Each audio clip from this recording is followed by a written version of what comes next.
On va aller un peu sur la piste, on va vous montrer un peu les installations.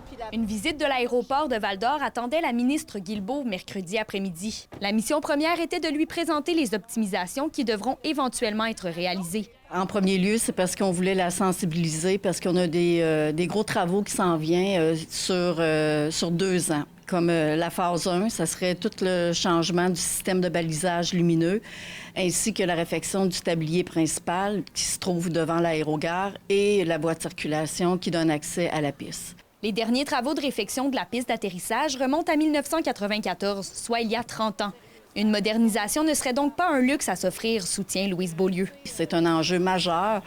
Et c'est même critique, là, je te dirais. Là. Fait que nous, on trouve ça essentiel que tous les paliers du gouvernement puissent nous aider à financer ce projet-là. Mais avant de pouvoir débuter les optimisations, une somme provenant du fédéral doit d'abord être administrée. Le fédéral est conscient de la situation.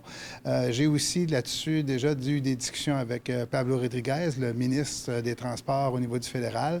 L'équipe de Mme Beaulieu aussi travaille ardemment à partir des programmes qui existent au niveau du fédéral.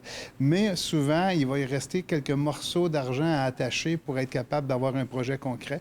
Donc, je pense que c'est important que l'équipe de Mme Guilbeault soit au fait de la situation. D'après l'administration de l'aéroport, si les prochaines étapes se déroulent dans l'ordre, les travaux devraient commencer dès l'été prochain.